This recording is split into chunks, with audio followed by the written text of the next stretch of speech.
नमस्कार प्यारे बच्चों, कैसे हो आप सब। आई होप आप सब अच्छे होंगे, बेहतरीन होंगे। ज्योग्राफी का एक नया टॉपिक लेके आपके बीच हैं। नया तो क्या है, पिछली क्लास में हमने पढ़ा था भारत के पूर्वी तटीय मैदान और पश्चिमी तटीय मैदान। पिछली क्लास में हम पश्चिमी तटीय मैदानों को कवर कर चुके हैं और अब कवर करेंगे हम पूर्वी तटीय मैदानों को। ठीक है, जैसे पूर्वी तटीय मैदान है, जो पूर्वी तटीय मैदान,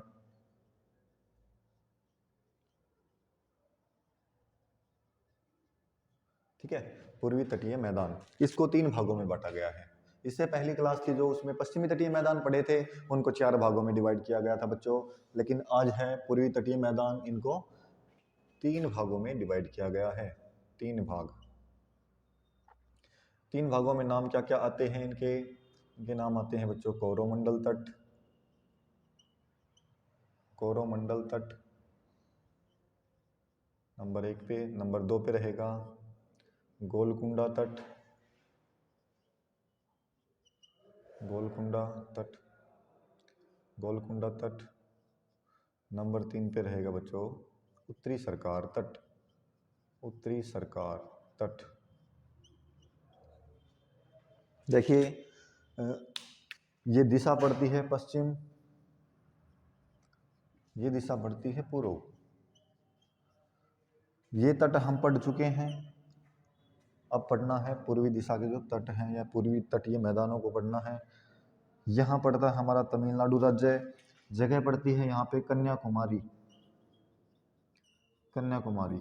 इस कन्याकुमारी से लेकर, इस कन्याकुमारी से लेकर बच्चों कृष्णा नदी, कृष्णा नदी डेल्टा, इस कन्याकुमारी से लेकर कृष्णा नदी डेल्टा तक का जो क्षेत्र है, जो तट के साथ लगता है, उसे कहेंगे हम कोरोमंडल तट, कोरोमंडल तट। ठीक है बच्चों, सबसे पहला तट कौन सा हमारा? कोरोमंडल तट है। कहाँ पे? देखो बच्चों, कन्याकुमारी से लेकर कृष्णा नदी डेल्टा के जो बीच का क्षेत्र है, क्या कहलाया? कोरोमंडल तट कहलाया। इस तट का सबसे ज्यादा विस्तार है तमिलनाडु राज्य के अंदर, इसीलिए इस तट को हम तमिलनाडु का तट भी बोल सकते हैं। और सबसे पहले हम इस बात का जिक्र करेंगे कि इस कोरोमंडल तट पर सर्दियों में सबसे अधिक वर्षा होती है। यानी कि सर्दियों में सबसे अधिक वर्षा कहाँ पे होती है? वही कोरोमंडल तट पे। पिछली क्लास में हमने पढ़ा था कि गर्मियों की सबसे पहली वर्षा कहाँ आती है? तो कहाँ आती है बच्चों? केरल राज्य के अंदर। ठीक है, केरल राज्य के अंदर। तट पूछे आपसे तो किस तट पे आती है? मालाबार तट पे। लेकिन आज क्या पढ़ा हमने? कोरोमंडल तट पे भाई सर्दियों में सबसे ज्यादा वर्षा होती है। अब अगला तट, अगला तट का जिक्र करें हम, कृष्णा नदी से लेकर, कृष्णा नदी से लेकर गोदावरी नदी के बीच का क्षेत्र, ये वाला, इस कृष्णा नदी से लेकर इससे ऊपर जाएंगे तो गोदावरी नदी का जो डेल्टाई क्षेत्र है, उसके बीच के क्षेत्र को क्या कहेंगे हम? गोलकुंडा तट, गोलकुंडा तट कहेंगे। ठीक है, अब इससे अगला रहेगा, इससे अगला है गोदावरी नदी से लेकर, गोदावरी नदी से लेकर हल्दिया, गोदावरी नदी से लेकर हल्दिया बंदरगाह, गोदावरी नदी से लेकर हल्दिया बंदरगाह के बीच का जो क्षेत्र है कहलाएगा उत्तरी सरकार तट, उत्तरी सरकार तट कहलाएगा।